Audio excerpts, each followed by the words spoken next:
My story's not one of those that I can say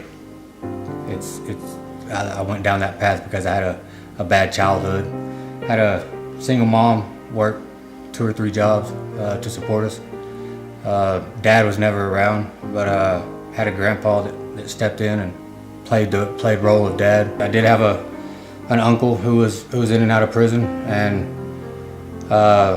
hanging out with him and looking up to him as my role model.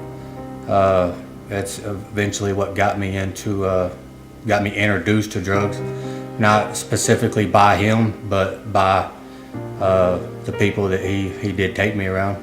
Finally, it took its hold and led me to penitentiary at 17 years old. So I was born and raised here in Lubbock, Texas. Came from a phenomenal family.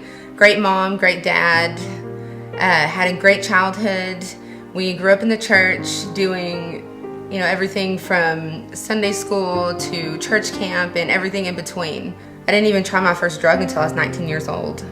And that's when a really pretty popular girl, called me over, and that's when I tried it for the first time. Did it on and off, I guess, for a few months, then quit, and then it just all started back up again. And it's been a 14-year struggle ever since. Sitting in the Lubbock County Jail, fixing to head to prison for the 4th time. Met Jody Wilkins, and he had just came from Malta Farms and had a little hiccup, landed himself back in jail, and he started telling me about Malta Farms, and didn't really put too much thought towards it then. I just hadn't hit total rock bottom, hadn't had that change in heart, didn't really have any desire to change. Locking ourselves in our room for hours at a time while our kids are knocking on the door, because they're hungry or they're thirsty, and we're telling them just to hold on a minute because, mommy and daddy have needles in their arms, and we can't deal with them right now. And I knew something had to change, and I knew I couldn't do it on my own because I'd tried that before. 2 weeks before he went to Malta Farms, Jacob and I, we were homeless. We didn't have our kids. Our parents didn't want us. We didn't want each other, but we didn't want to lose each other either. So I started trying to contact Chad, and finally I just showed up on his doorstep and said, look, I can't take no for an answer right now. I've got to get plugged in somewhere. On the way to the farm, I told Aaron, look, I want to change. I need some change. I need more than God. I need more than just a spirit. I've got to have something more concrete. I didn't think God was gonna be enough to change the wreck that I'd become. At 7:40 Saturday morning, he calls me, and the first thing he says is, babe, there's no doubt in my mind that God is real.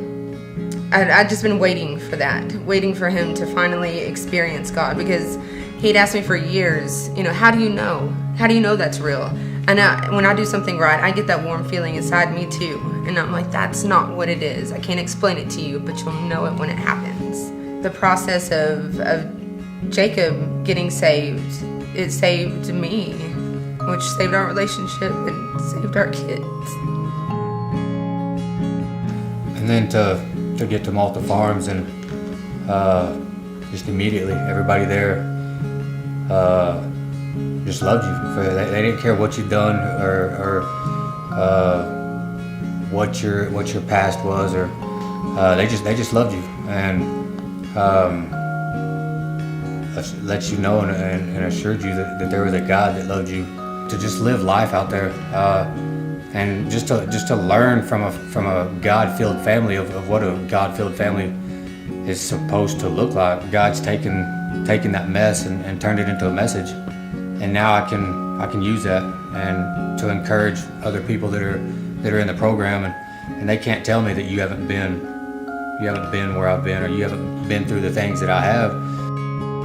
It's been so amazing just to see how quick God restored all of our relationships, and God's taking those bad memories, and He's allowing us to make new ones. My entire family is just so supportive of what Malta Farms does, because it's brought an entire family back together. Everything we had gone through was for a specific reason, and that reason, in one way or another, was to be able to relate to others, so we can ultimately portray this beautiful thing we know as God and His salvation and His grace and His mercy.